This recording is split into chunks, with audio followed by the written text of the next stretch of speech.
તમારું શું બનાવ બન્યો હતો આપની પાસે? બનાવવામાં તો શું ઘરે છે નીકળ્યો હતો બેંક ક્રેડિટ બેંક ખરી આપણે ખેરાવ ત્યાં સુધી બેંકમાં લોકરમાં જઈ દાગીના દીધા 2 લાખ રૂપિયા રોકડા હતા. બરાબર. લઈને આવ્યો એ ટાઈમમાં બનાવ બન્યો છે. અંદાજ કેટલા વાગ્યા હશે?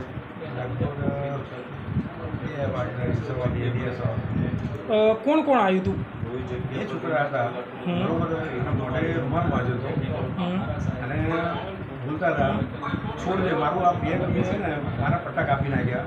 બેગ પછી હાથેથી પકડી રાખ્યું અને મને કે છોડ દે એટલી બૂમો પાડી અને પછી એને ચપ્પુ મારી અને સીધું એને પાડીને જ બાઈક આમ રાખ્યું હતું. એ પછી પાછળ ઉઠી ગયો ને એને ઉતરી ગયો પહેલાં બાઈક પાડી દીધું અને સીધો આમ નીકળી ગયો એની પાછળ ગયો અને દવાખાને જઈને બધું ઊભો થઈ ગયો. ત્યાં બૂમ પાડી તો પાડતો છે ત્યાં ગયો. તમે પોલીસ ફરિયાદ કરી? નીકળી ગયા. મારે આંખમાં મરચું નાખ્યું હતું ને હું કહ્યું ને કે આંખો બંધ કરીને 2 બાઇક ચલાવ્યું. એટલે આંખમાં મરચું નાખી અને તમારા ભાઈ પાસેથી પડાઈ ગયા છે? હા, આંખમાં મરચું નાખ્યું. ઓકે. કઈ બેંક હતી? હા, બેંકનું નામ શું હતું? બેંક ક્રેડિટ નાગરિક ક્રેડિટ. ખેરવા ક્રેડિટ. આ જાતે છરી મારી એવું પોલીસનું કહેવું છે. આવું કેમ કરવું પડ્યું તમારે? એટલે આમાં શું થયું, મારી દીકરો જેની વહુ છે એના દાગીના આજથી લગભગ 4 વર્ષ પહેલાં મેં વેચી નાખ્યા હતા અને હવે કેનેડાથી હમણાં 2-3 મહિનામાં આવવાની છે. હવે અહીં આવે અને માગે તો હું શું કહું, કઈ મોઢે બતાવું? મારાથી મોટી ભૂલ થઈ ગઈ. એને પૂછ્યા વગર મેં દાગીના બિચારી વેચી નાખ્યા અને અહીં આવે તો હું કઈ રીતે એને બતાવું? એટલે મારા પાસે બીજો કોઈ ઉપાય જ નહોતો. એમ નહીં, પણ આપણો જીવ પણ જઈ શકતો હતો. મારો જીવ એમ સાહેબ કે થોડુંક એમ મને થોડીક મારી લોહી નીકળશે પણ આનું થોડીક વધારે વાગી ગઈ.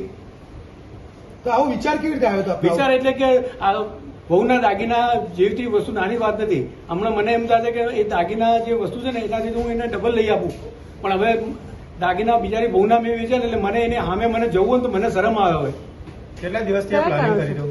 પ્લાનિંગ તો કરી દઉં. આ લગભગ 1 મહિનાથી મને એમ થતું કે બહુ આવે છે તો હું કયા મોઢે એને બતાવીશ? દાગીના તો મેં આખા 4 વર્ષ પહેલા વેચી નાખ્યા છે. હવે બિચારી આવે છે તો એને હું કયા મોઢે બતાવીશ? એ માગશે તો. એટલે મને મનમાં એવું થતું કે હવે હું શું કરું? હવે કોઈનો સપોર્ટ લીધો? કોઈનો મને મારા ઘર મને જ ખબર, બીજા કોઈને ખબર નહીં. આઈડિયા એટલે આ સાહેબ મારી ઉના દાગીના કે નાની સુની વાત ના કહેવાય.